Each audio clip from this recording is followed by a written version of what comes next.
Nah, yang terkonfirmasi adalah Wali Songo. Dan memang beda zaman. Ada yang mengatakan begini, orang yang tidak mempercayai habaib, maka semua ilmu kiai di Indonesia ini batal. Paham ahlu sunnah wal jamaah di Indonesia ini batal. Alasannya apa? Semua kiai se-Indonesia raya tercinta ini dapat ilmu agamanya jadi habaib semua. Loh, ini penipuan, Pak. Ini pemalsuan sejarah. Wali Songo niku masuk ke Indonesia ini abad 14 Masehi atau 8 Hijriah masuk ke Indonesia. Sedangkan Habib-Habib niku diangkut oleh Belanda bersama Senok Horgronya, diangkut saking Yaman abad ke-19. 5 abad kacanya, Pak, Bu, 500 tahun. Jadi Wali Songo itu bukan Habib, Wali Songo bukan Balwi, dan tidak berasal dari Yaman. 5 abad jaraknya, tapi diaku-aku. Ini penting untuk kita ketahui. Pantas, Pak, dakwah Wali Songo dengan dakwah para habaib beda. Kalau dakwah Wali Songo merangkul umat sebagaimana dakwah Nabi. Maka pada kesempatan kali ini ingin saya sampaikan yang merepresentasikan. Woi, tahu artinya nggak, Bu? Pokoknya itu aja pokoknya, ya, Bu. Yang merepresentasikan, yang mencerminkan, nah bahasa kitanya, yang mencerminkan dakwah Nabi sebenarnya adalah dakwahnya Wali Songo. Bagaimana sih sifat dakwah Nabi? A'udzubillahi minasyaitonir rajim. Fabima rahmatim minallahi lintalahum walau kunta faddan ghalidhal qalbi lang faddu min hawlik.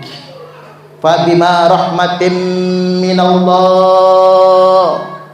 Kalau bahasa kitanya, Pak, maknanya Muhammad, kata Allah, dikarenakan rahmat dari Allah, lintalahu, engkau bisa bersikap hangat dengan umat, engkau bisa bersikap lemah lembut dengan mereka. Dakwah Nabi itu hangat, lemah lembut, merangkul bukan memukul.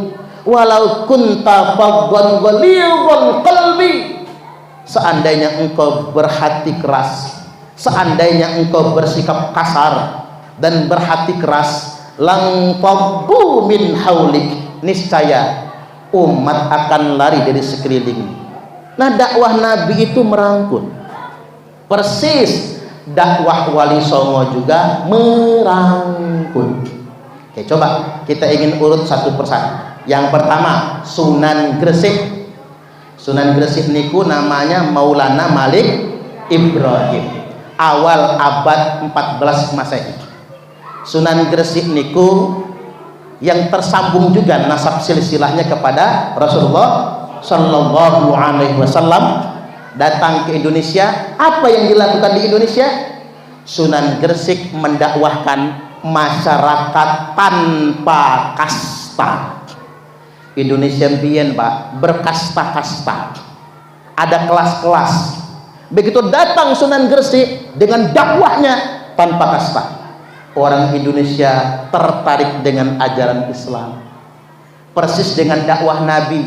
Bilal itu budak sahaya hitam legam, tapi Nabi mau duduk berdampingan, mau duduk bersentuhan lutut, bahkan mau berpelukan dengan Bilal. Itulah mengapa Bilal mau masuk Islam. Itulah yang dibawa oleh Maulana Malik Ibrahim Sunan Gresik. Di tengah masyarakat Indonesia ada budak, ada bangsawan, ada masyarakat kasta tertinggi, ada kasta bawah. Sunan Gresik kenalkan Islam, mengenalkan masyarakat tanpa kasta. Inna akramakum indallahi atqakum, sesungguhnya yang paling mulia di antara kalian semua di sisi Allah adalah orang yang bertakwa. Yang paling mulia orang yang bertakwa.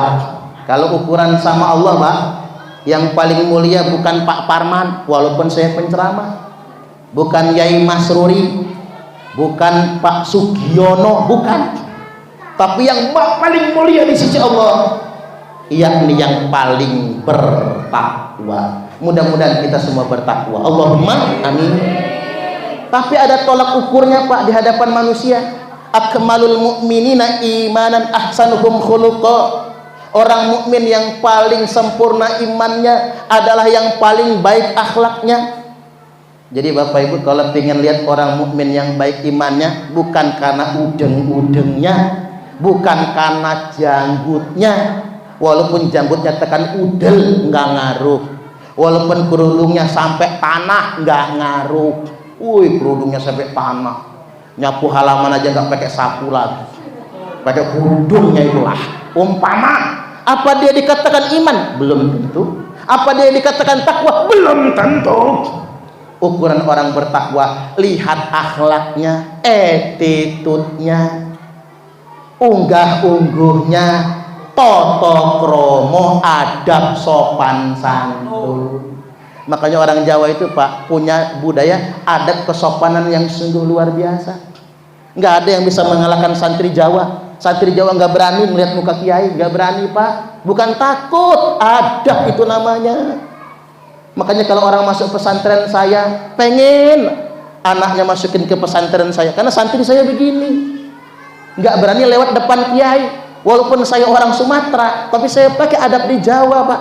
Ini etika Bapak Ibu, itu nilai yang luar biasa. Percuma ilmu judut langit katanya, percuma ngaku iman kalau nggak punya adab, kalau kamu nggak punya etika. Nah, hadis ini berlanjut, wa khiyarukum linisaihim khuluqa, dan manusia terpilih di antara kalian semua adalah yang paling baik akhlaknya dengan istrinya. Tuh,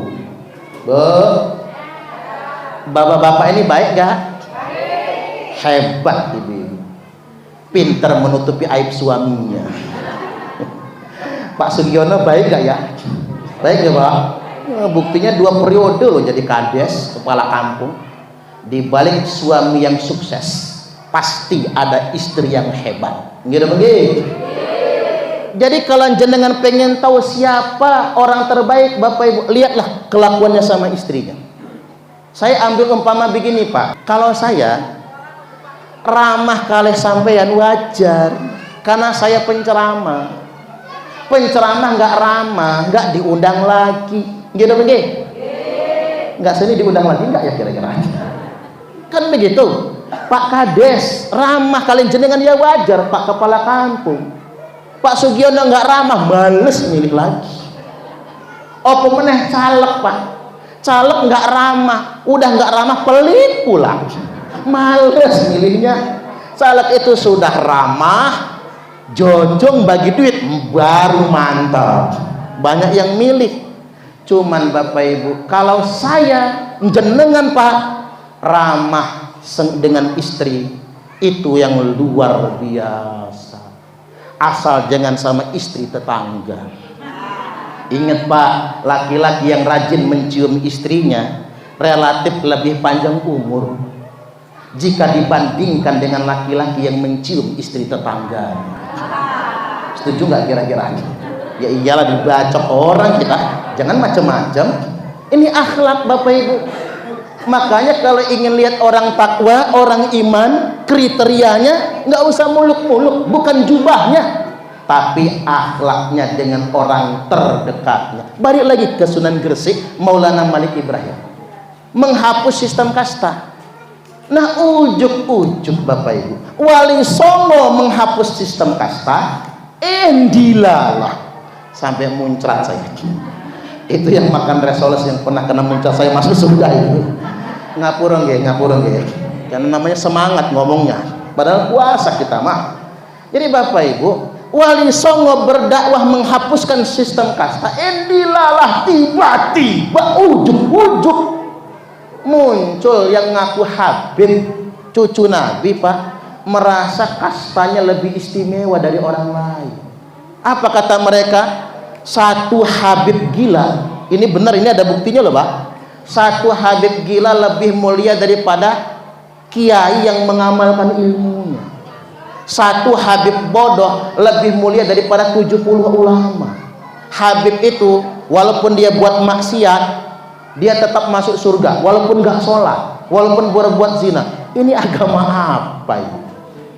merasa dia lebih tinggi kastanya daripada orang lain. Nah, seakan-akan begini Pak, di abad modern tahun 2024 ini ada kasta baru dalam Islam, kasta tertinggi, nggak boleh dikritik, nggak boleh dinasehati. Siapapun yang mengkritik mereka dianggap membenci ahlul bait Nabi. Jangan sampai sedemikian rupa.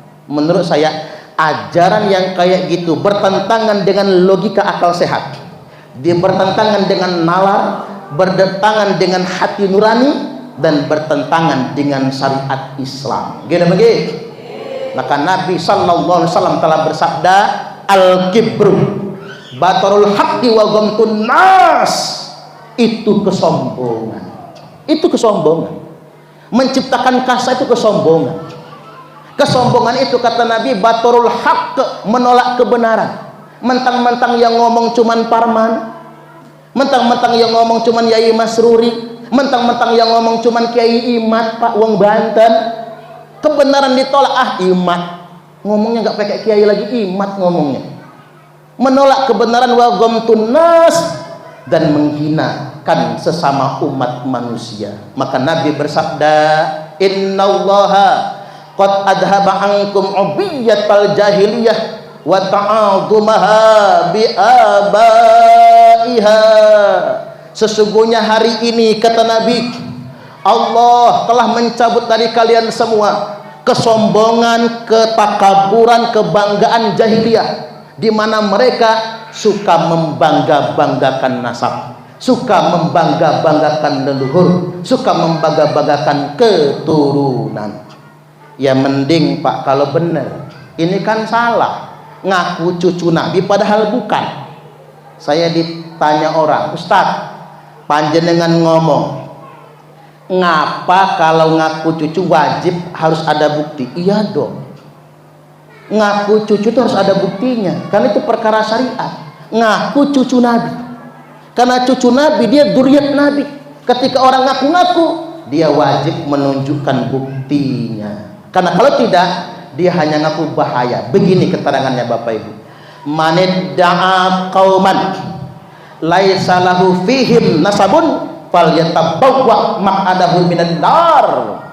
Barang siapa yang ngaku-ngaku nasab dari kelompok tertentu, kalan tertentu, kaum tertentu, padahal dia bukan bagian dari nasab itu, falyatabawwa maq'adahu minan nar, maka silakan dia menempati kapling tempat tinggalnya di neraka.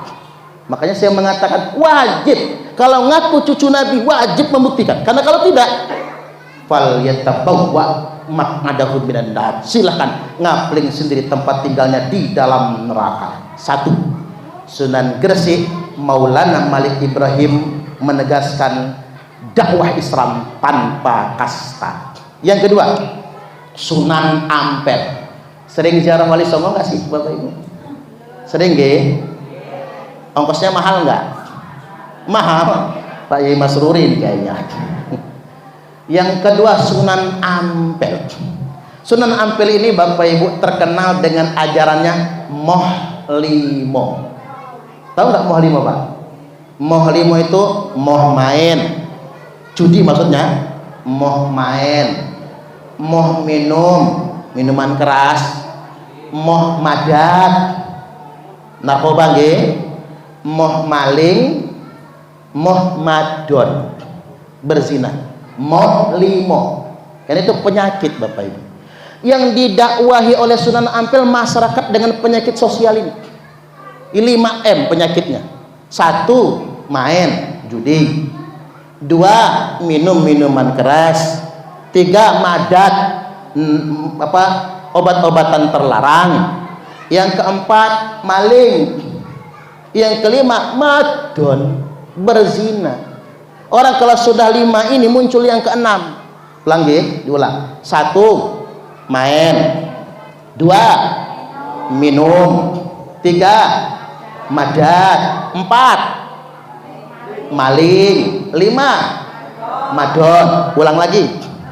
1, main. 2, minum. 3, madat. 4, maling. 5, madon.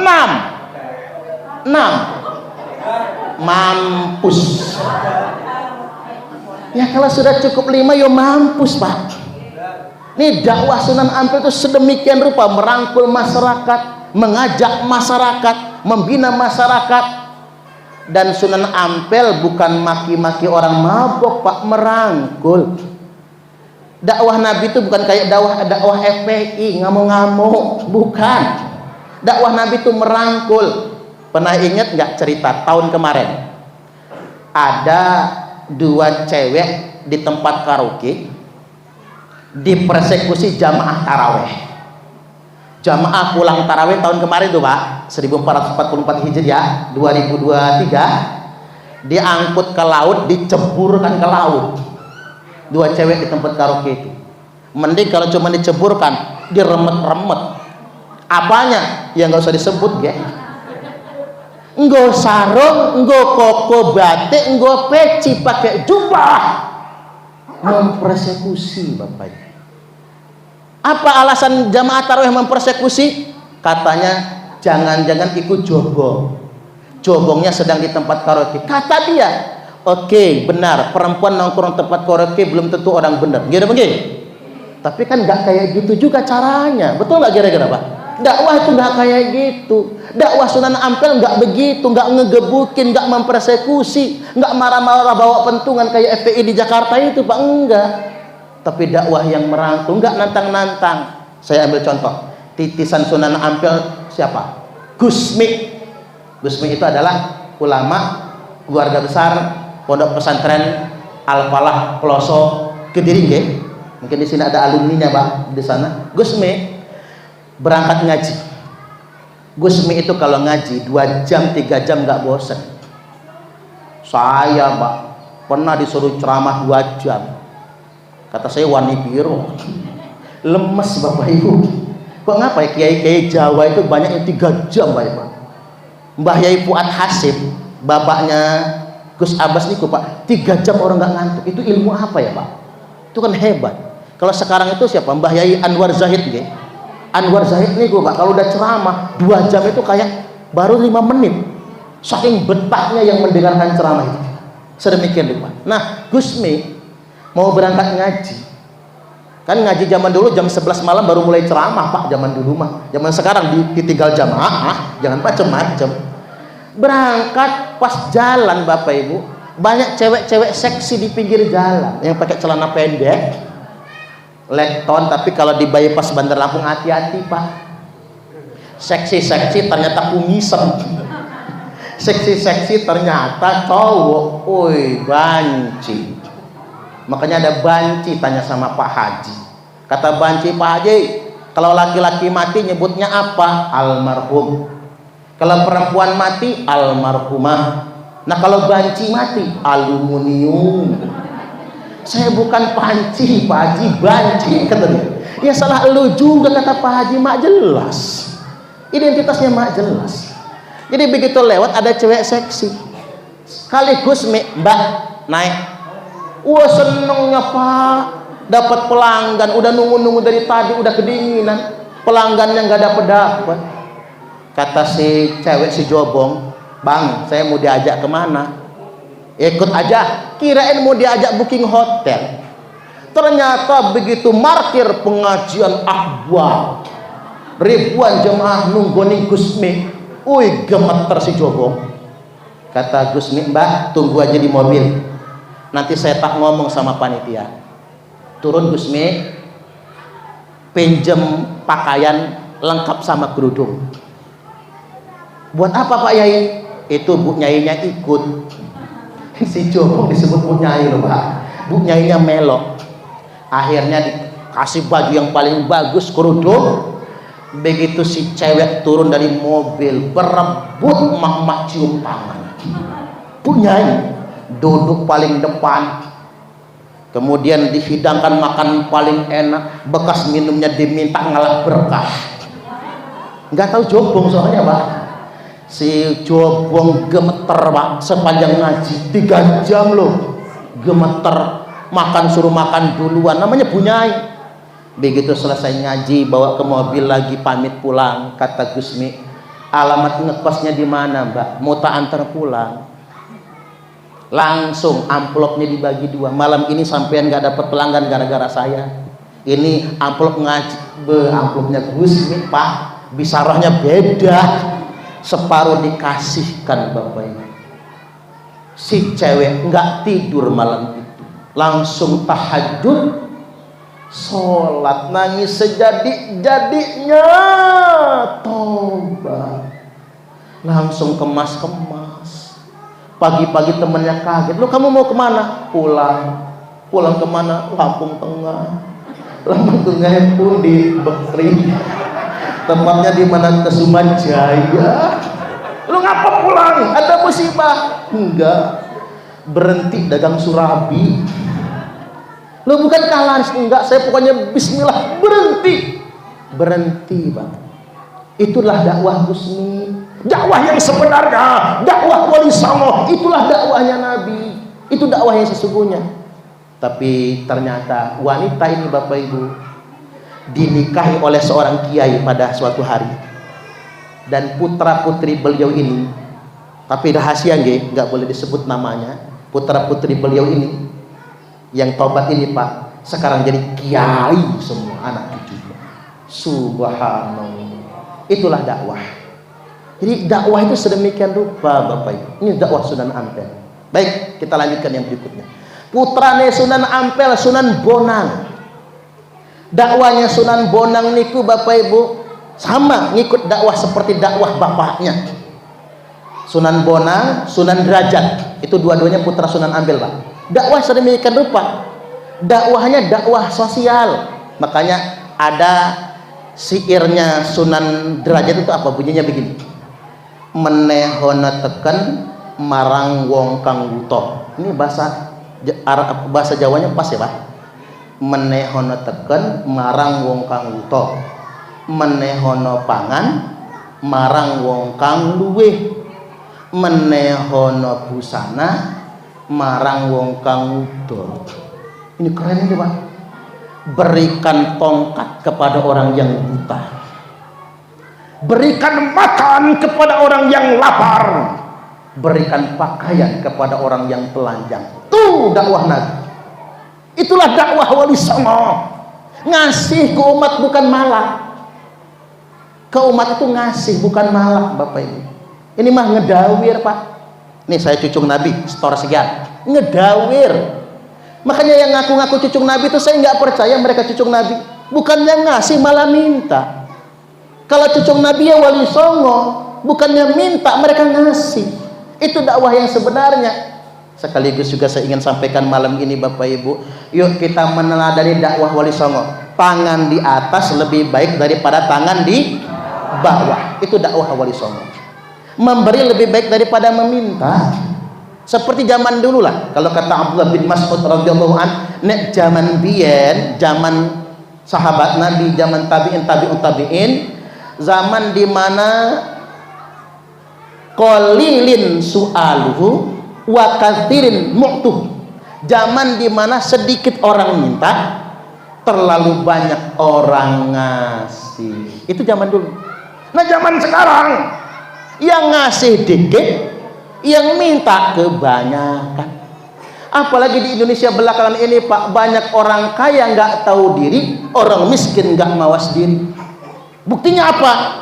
Udah kaya, rumahnya beton, lantainya keramik, tapi masih nerima PKH. Sebutan. Bukan? Ini fakta loh. Yang kaya nggak tahu diri soalnya. Yang kaya mental miskin.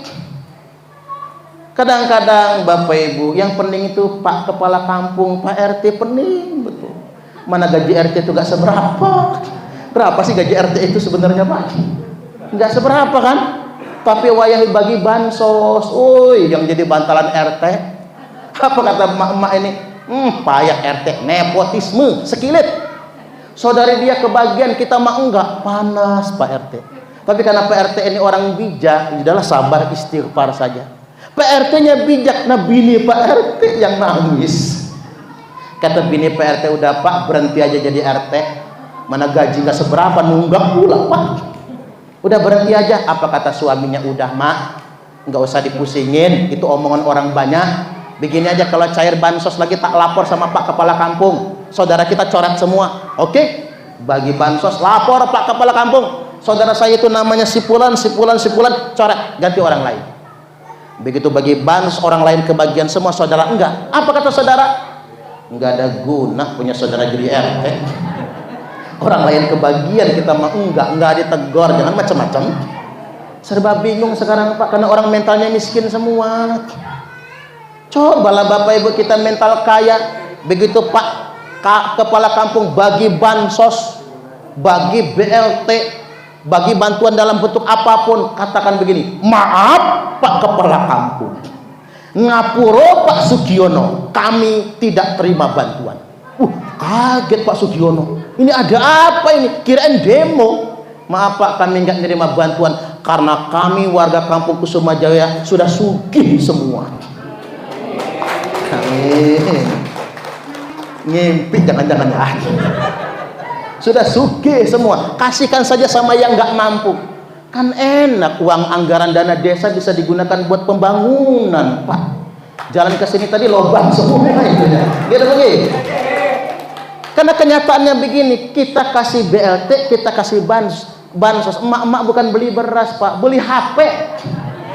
Ini banyak kejadian, beli HP ganti Magicom lah. Jadi bukan untuk kebutuhan dasar, malah untuk kebutuhan yang tidak mendasar. Ini kenyataan Bapak Ibu. Yang benar-benar miskin malah nggak dapat, yang kaya malah dapat Bapak Ibu. Kenapa? Di Indonesia masih banyak orang yang bermental miskin. Maka ngamal keteladanan dari Nabi, keteladanan dari Sunan Derajat Bapak Ibu, yuk kita berbagi. Sesuap nasi dawuh Syekh Abdul Qadir Al-Jailani, Pak, kita ini ngamalaken torikoh, Qadiriyah, Naksabandiyah dan lain sebagainya. Dan torikoh di Indonesia ini coba lihat di buku Yasin Pak, itu Syekh Abdul Qadir Al-Jailani. Berarti seluruh orang Indonesia ini tawasulnya salah satunya kepada Syekh Abdul Qadir Al-Jailani. Dan Syekh Abdul Qadir Al-Jailani itu putune Kanjeng Nabi. Itu cucu beneran Pak, bukan cucu palsu, asli. Itu sayyid Bapak Ibu.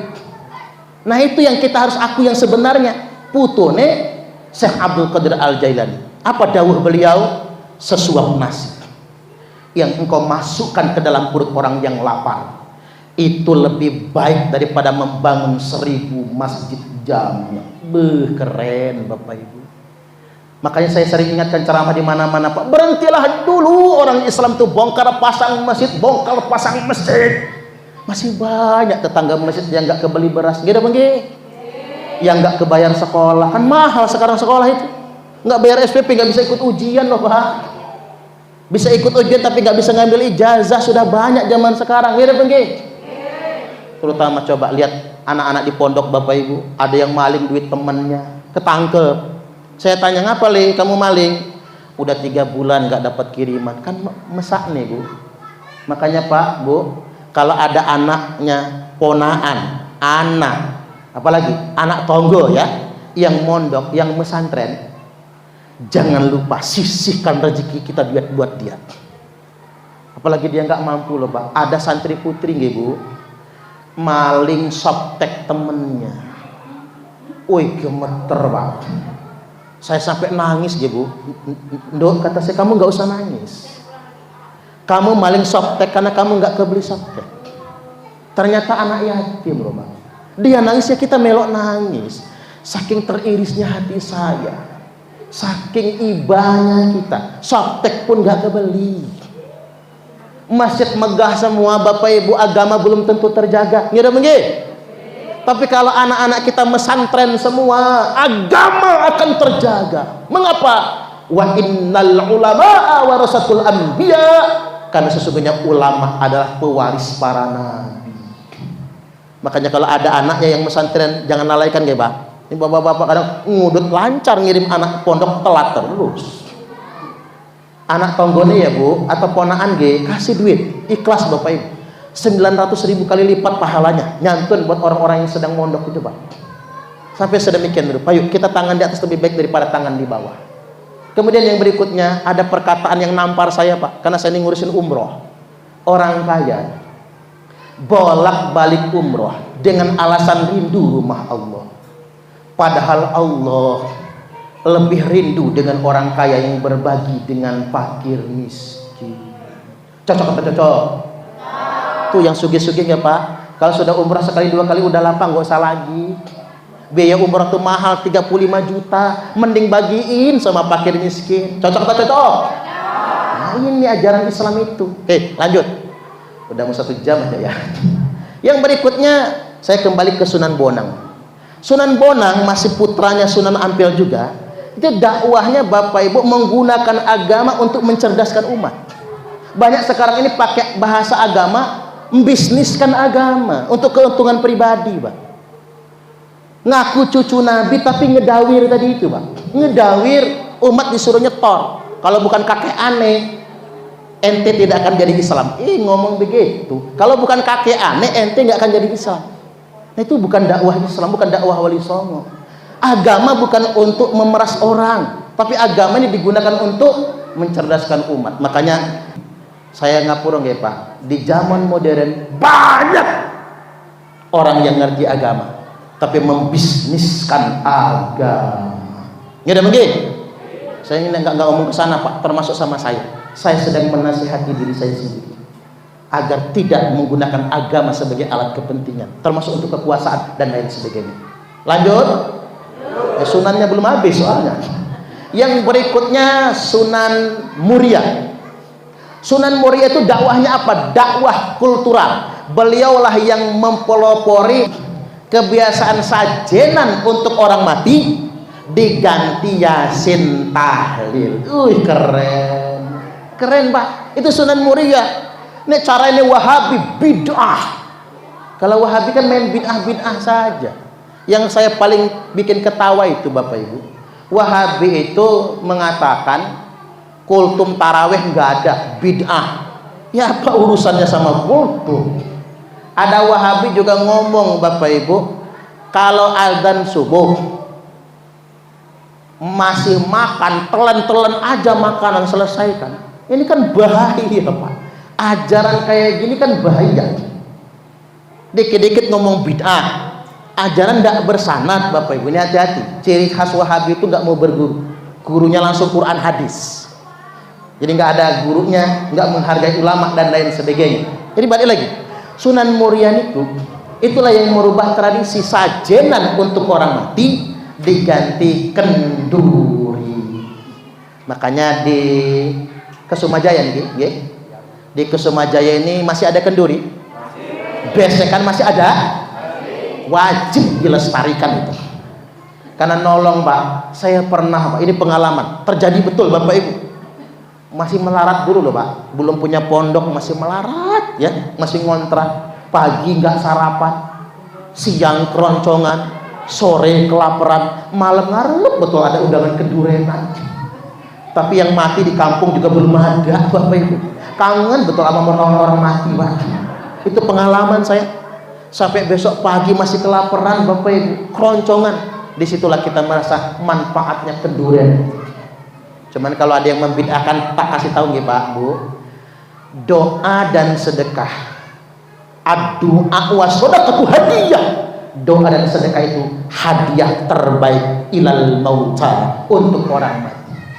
Jadi kalau ingin memberi hadiah untuk orang mati, doa dan sedekah. Maka hadis Nabi ini dikomentari oleh Umar bin Khattab, as-shadaqatu ba'da dafni, sedekah yang dikeluarkan setelah penguburan kekal pahalanya sampai 3 hari. Sedekah pada hari ketiga kekal pahalanya sampai hari ke-7. Sedekah pada hari ke-7 kekal pahalanya sampai hari ke-25. Makanya kalau bisa mulai sekarang Bapak Ibu, habis 7 hari jangan langsung 40. Habis 7 hari selawek dulu Pak. Hitung-hitung nambahin proyek Yai Masruri ya. Hitung-hitung gitu. Sedekah pada hari ke-25 kekal pahalanya sampai hari 40. Sedekah pada hari 40 sampai hari ke-100.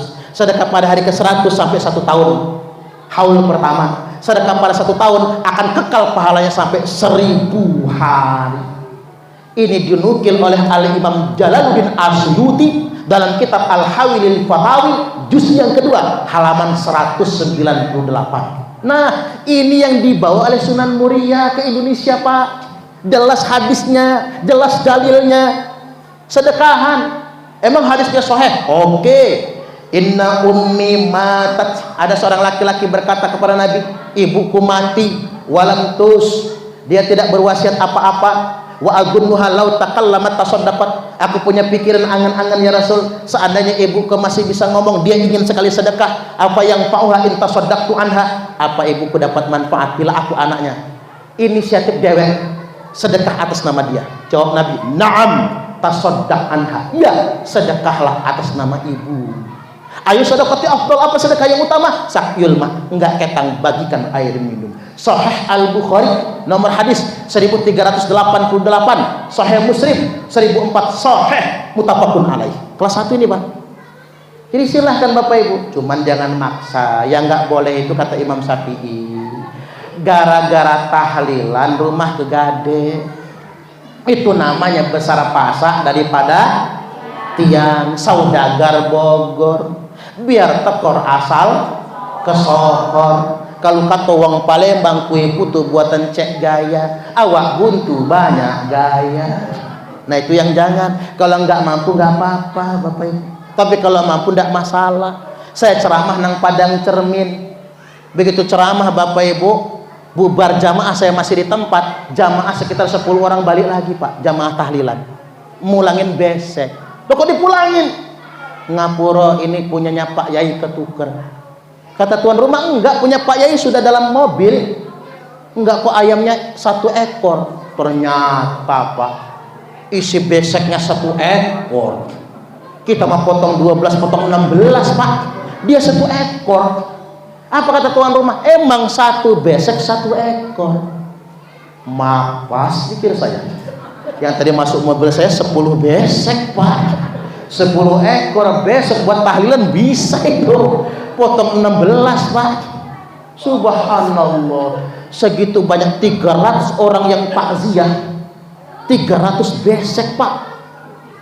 Mengapa dia sedekah begitu? Ternyata punya kandang ayam, ayam potong.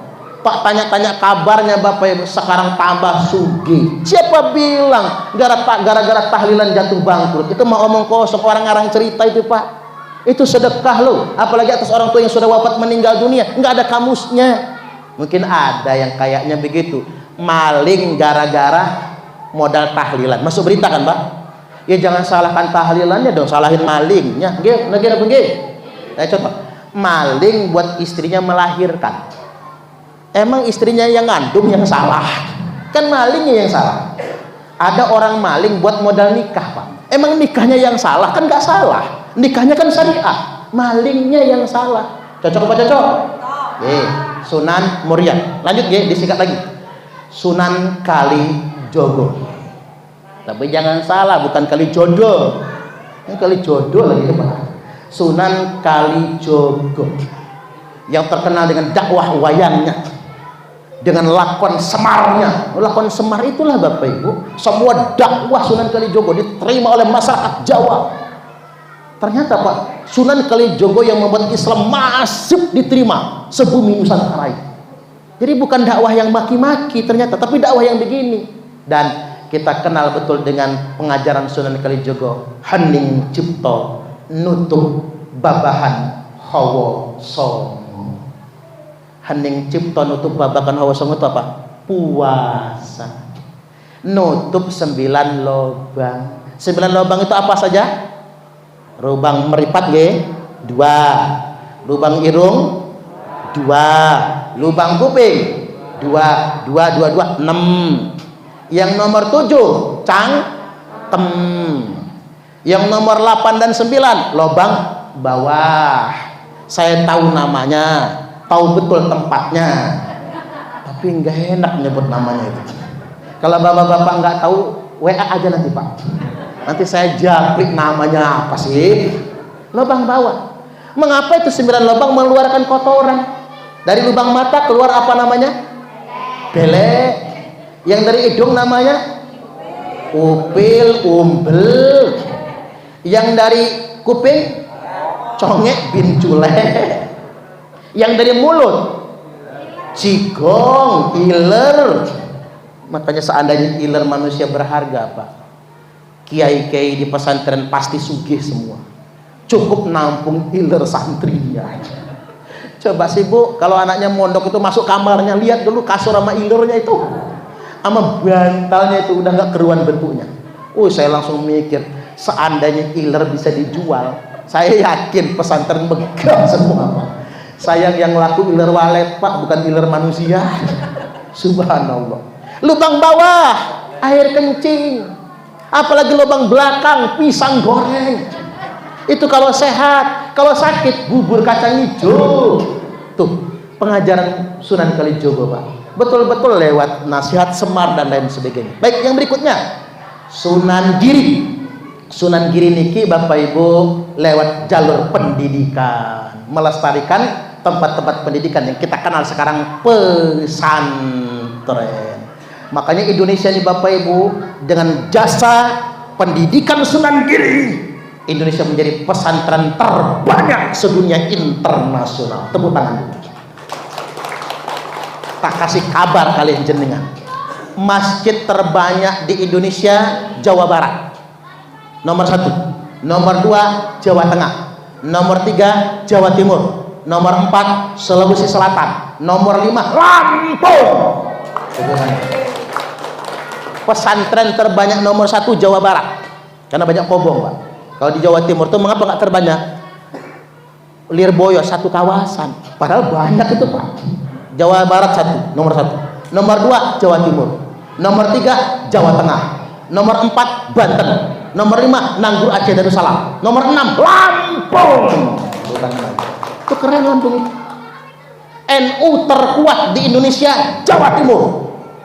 Ya wajar, Pak, tepatnya Mbak Yai Hasyim Asy'ari, Jawa Timur. Nomor 2 Jawa Tengah, nomor 3 Lampung. Jawa Barat kalah loh, Pak, sama Lampung ini, Pak. NU terkuat nomor 3 se-Indonesia, Lampung ini, Bapak Ibu. Nah, kita punya tradisi pesantren. Saya ingin kasih tahu kalian jenengan, santri-santri Ploso, santri-santri Lirboyo, santri-santri Jombang, santri-santri Banten, Bapak Ibu, yang bisa berbagai macam ulang kitab kuning, mahasiswa S2 Mesir pun ngeper, Bapak Ibu, sama santri-santri kita, walaupun nggak kuliah di Mesir. Karena ngapa? Tradisi pendidikan pesantren ala NU gak terkalah, terbaik sedunia internasional. Tepuk tangan lagi. Jadi harus bangga dong, masuk pesantren NU itu harus bangga kita. Nah, Sunan Giri. Baik, yang ke-8 Sunan Kudus. Nah, Sunan Kudus ini terkenal dengan sikap tegasnya. Jadi 9 wali songo itu, Pak, yang agak keras itu tuh memang Sunan Kudus, tapi keras demi kebenaran. Makanya saya tadi agak keras kan ngomong sama cucu Nabi palsu, ya karena saya ngambil sikap tegas Sunan Kudus. Qulil haqqo walau kana murra, katakan benar walaupun pahit. Tapi harus benar dulu perkataannya. Pahit itu eksesnya. Ibarat jamu itu gak mesti pahit, gitu begitu. Tapi walaupun pahit, selama itu jamu, minum. Sama, pahit itu belum tentu benar. Tapi kalau benar walaupun pahit, dengar. Karena ada juga orang dakwah provokasi, Pak, ngajak melawan negara, ngejek presiden Jokowi, banci, coba buka roknya, telanaknya jangan-jangan haid, na'udzubillah. Dia kira itu berani, bukan berani. Itu dakwah maksiat. Dakwah yang isinya caci maki, nggak boleh berkata begitu. Jadi qulil haqqo walau kana murran, benar dulu baru pahit. Jangan pahit yang didulukan, karena pahit belum tentu benar. Tapi kalau yang benar, ada yang manis, ada yang pahit, tapi saatnya pahit, ayo kita dengarkan. Baik, kemudian yang berikutnya terakhir, Sunan Gunung Jati, SGD kalau orang menyebutnya, Pak. Sunan Gunung Jati ini adalah wali 9 yang dakwahnya menggunakan politik kekuasaan. Makanya jadi sultan keturunannya, Bapak Ibu. Politik kekuasaan. Sunan Gunung Jati ini, Bapak Ibu, nasabnya tersambung muttasil sampai kepada Rasulullah sallallahu alaihi wasallam. Ini Sunan Gunung Jati, Sultan Cirebon pertama, tersambung kepada Rasulullah, penguasa Demak beliau itu. Dan memang ini Sayyid Syarif, Bapak Ibu, keturunan Imam Husain, Pak. Ini Syarif manggilnya. Makanya Syarif Hidayatullah. Syarif Hidayatullah itu syarifnya bukan nama Bapak Ibu, itu gelar, karena beliau putune Kanjeng Nabi. Salah satu dzurriyyatnya Sunan Gunung Jati sinten? Kiai Haji Muhammad Abbas bin Yakhsi, yang kita sebut Gus Abbas Buntet Pak, yang sekarang menjadi ketua umum Perjuangan Wali Songo. Ngapura nggih Pak, kita ini kan nggak pernah nganggap dzurriyyat Sunan Gunung Jati sebagai keturunan Nabi loh. Yang kita anggap yang palsu malahan kan, yang beneran malah nggak kita anggap loh. Putra Sunan Gunung Jati yang hebat siapa? Maulana Hasanuddin.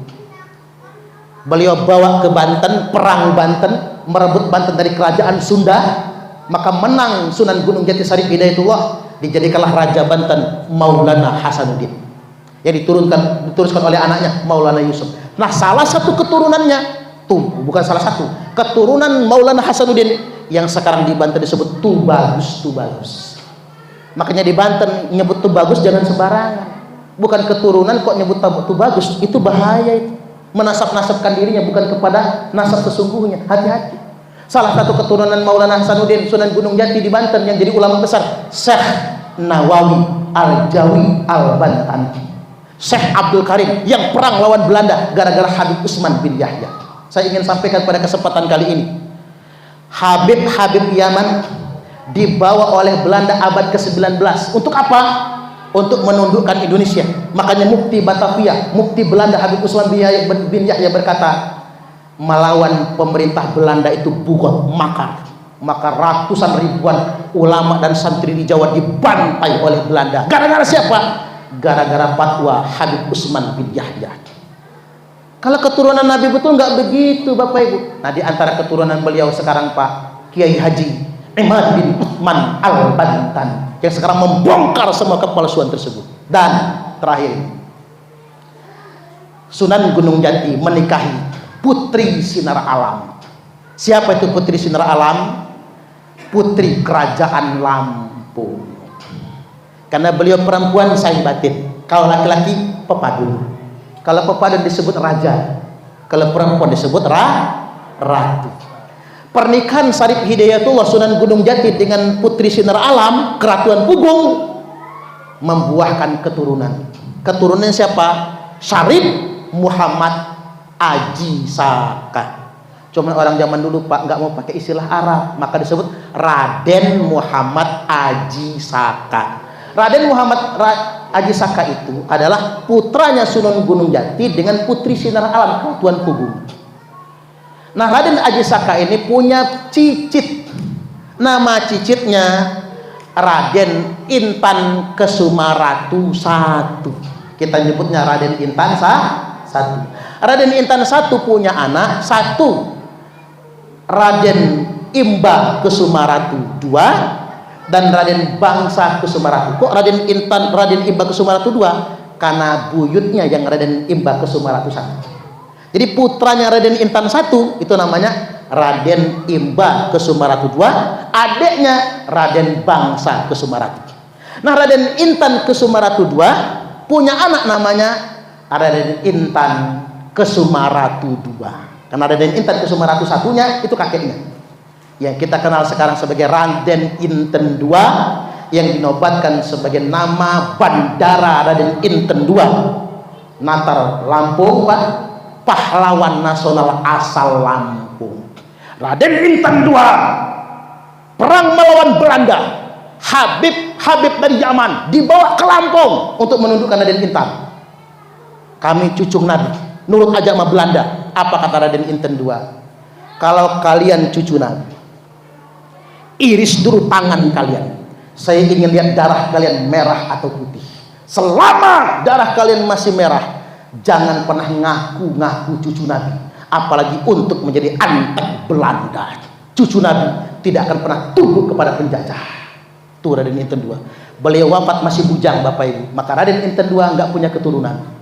Maka yang melanjutkan kekuasaan adalah keturunan dari pamannya Raden Bangsa Kesumaratu. Siapa? Raden Muhammad Jamil. Raden Muhammad Jamil keturunannya yang masih ada sampai sekarang. Saya ingin sampaikan kepada semua masyarakat Lampung, sudahlah, kita mempercayai cucu-cucu Nabi palsu. Ada cucu yang sesungguhnya, keturunan Raden Bangsa Kesumarati. Kemudian ke anaknya Raden Muhammad Jamil yang sampai sekarang masih ada di tanah Lampung. Mungkin kalau tes DNA haplogrupnya J. Itu saja dari saya Bapak Ibu. Mudah-mudahan ini semua bermanfaat. Mohon maaf ceramahkan saya ini ada yang agak keras ya, ada yang agak ringan. Bapak Ibu ambil hikmahnya. Nanti kalau kurang paham silakan nonton di YouTube. Kami adalah Laskar Sabilillah, pecinta wali semua.